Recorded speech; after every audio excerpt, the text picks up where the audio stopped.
rapidamente, gente, porque de verdade é tudo bastante simples e curto para que todo mundo possa entender, inclusive pacientes, não só profissionais de saúde. A primeira recomendação é uma recomendação feita a respeito de capsulite adesiva em fase inicial de altos níveis de irritabilidade tecidual. Tem um corpo de conhecimento relativamente importante, mostrando que técnicas que forçam a sensação de dor, nesta fase inicial, que é uma fase reativa, elas estão sujeitas a causar uma reatividade maior na cápsula e a prolongar o período que é mais crítico e mais sofrido para o paciente.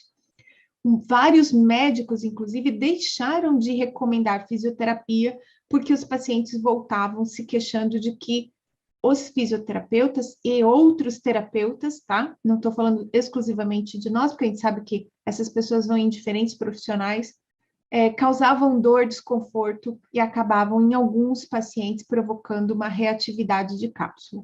Então, não utilizar técnicas fisioterapêuticas que provoquem dor ou piorem a dor de paciente na fase inicial da capsulite adesiva. E a recomendação está bem direcionada para os fisioterapeutas que a gente está falando de nós mesmos, não estamos falando de outros profissionais, a gente só pode responder por cada um de nós individualmente como profissão.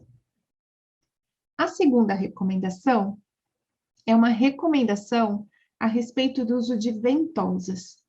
E é bem curioso, porque inclusive ontem mesmo eu respondi uma colega que me perguntou a respeito de ter efetividade clínica ou não usar ventosa.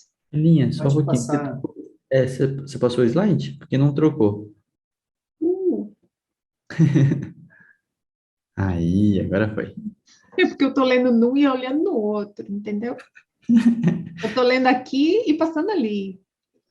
Bem, então a segunda é essa, é não utilizar terapias com ventosa para controlar a dor dos músculos relacionadas aos músculos do ombro, manguito rotador e espaço subacromial. A princípio, as pessoas podem estranhar quando a gente estiver falando de controlar a dor relacionada ao músculo, mas eu queria chamar a atenção de que a gente está falando de dor subacromial. Então, até o momento, não há evidências de boa qualidade que indique que terapia com ventosa auxilia no controle da dor relacionada ao espaço subacromial, aos músculos de manguito rotador. Até porque a técnica é aplicada de forma superficial e esses músculos estão embaixo do trapézio, então é difícil mesmo imaginar algo que alivie dor relacionada à tendinopatia de manguito rotador, por exemplo, e que não esteja trabalhando o próprio músculo, perdão, do manguito.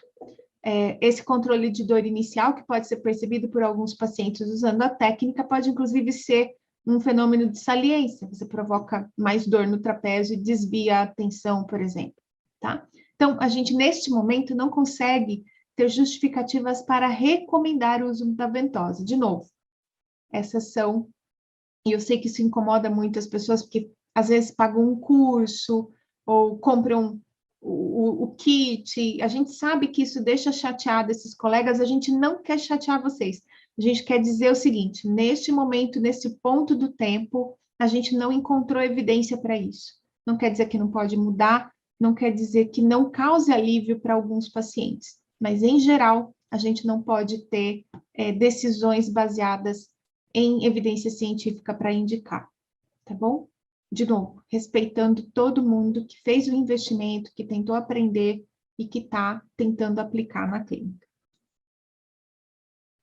A gente tem aqui a terceira recomendação, e eu vou só trocar de imagem para poder ver com mais segurança aqui. A pessoa está ceguinha. A terceira recomendação, ela é a respeito de red flags. Então, na ausência da suspeita de doenças graves ou doenças de risco físico, entre elas o câncer ou traumas significativos como fraturas, não é recomendado o uso de exames de imagem como referência para o diagnóstico fisioterapêutico de dor no ombro relacionado ao manguito rotador. Essa recomendação, ela é uma recomendação considerando a possibilidade, a autonomia de profissionais de fisioterapia, inclusive de pedirem exames de imagem. A gente sabe que essa não é uma realidade para todos. A gente sabe que normalmente são médicos que fazem essa solicitação de exame de imagem, mas de verdade, a história clínica, a idade do paciente, a queixa de dor, ela pode ser mais do que suficiente para acompanhar esse paciente nos primeiros atendimentos e entender melhor o quadro clínico antes até de se decidir por um exame de imagem. O que a gente tem observado é que muitos pacientes reagem bastante mal à questão de ter uma ruptura parcial ou completa do manguito, que pode, inclusive, receber tratamento conservador.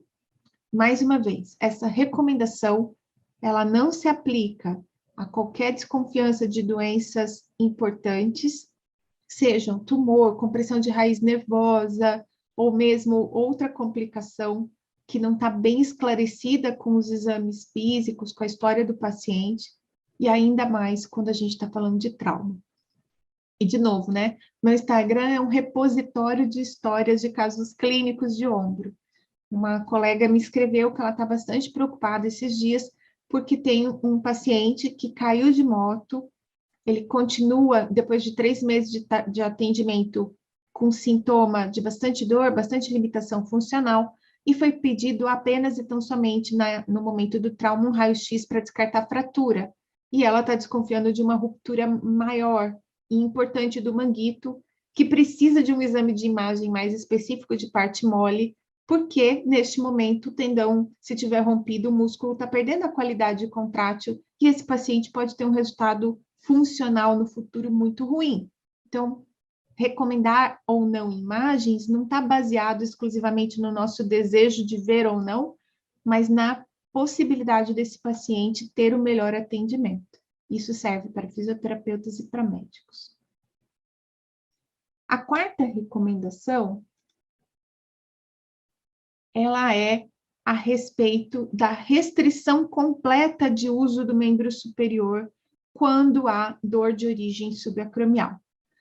Por mais curioso que isso possa parecer, acho que depois daquilo que a gente aprendeu com a dor lombar, muitos de nós já não usam essa recomendação de repouso absoluto, de imobilização absoluta, mas alguns pacientes, inclusive, aparecem com tipóia na clínica. Então, que a gente saiba orientar esses pacientes a retirar essa restrição. Alguns realmente ficam muito preocupados, colocam a tipóia. E mais uma história que aconteceu ontem também. A paciente chegou no consultório de uma fisioterapeuta, ela estava de tipóia depois que o médico falou que tinha no exame dela uma ruptura total, transfixante, mas pequena. E aí, quando a fisioterapeuta conversou com ela, orientou e tudo mais, ela percebeu que dava para ficar sem a tipóia, começou a fazer movimento, saiu de lá muito brava com o médico. Mas entendem que, assim, é a questão da gente conseguir ajudar esses pacientes que, inclusive, em algum momento podem ficar muito assustados com o que está acontecendo com eles, com a dor, com a disfunção inicial. Então, a gente orienta que esses pacientes, assim como são os pacientes de dor lombar, não vão para uma situação de imobilismo, desuso muito severo do membro superior, quando o assunto é tendinopatia, é dor relacionada ao manguito rotador e ao espaço subacromial. A gente sabe que o tendão não gosta de ficar sem carga, sem tensão, então quanto mais restrição, pior para essas estruturas que estão no espaço subacromial.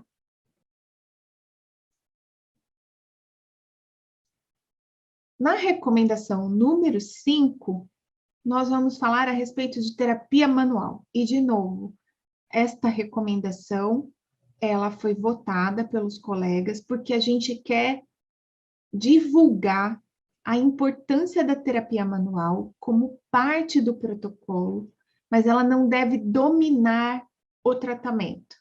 Então, uma técnica de tratamento, um protocolo de tratamento para dor subacromial, que é pautado exclusivamente em terapia manual, seja ela aplicada à glenumeral, à cervical, à torácica, de forma exclusiva no cômputo total do atendimento deste paciente, porque pode acontecer que numa fase inicial você decida por usar exclusivamente terapia manual, mas no protocolo da TEA alta, este paciente precisa ter contato com o exercício. Então, a recomendação 5, ela é a respeito de não usar terapias manuais ou terapias passivas em geral como a única forma de tratamento para pacientes com dor no ombro relacionada ao manguito rotador e, mais uma vez, considerando o protocolo da recepção à alta desse paciente. Em algum momento, exercícios que são essa primeira linha de cuidado em termos de evidências científicas precisam ser administrados nos pacientes.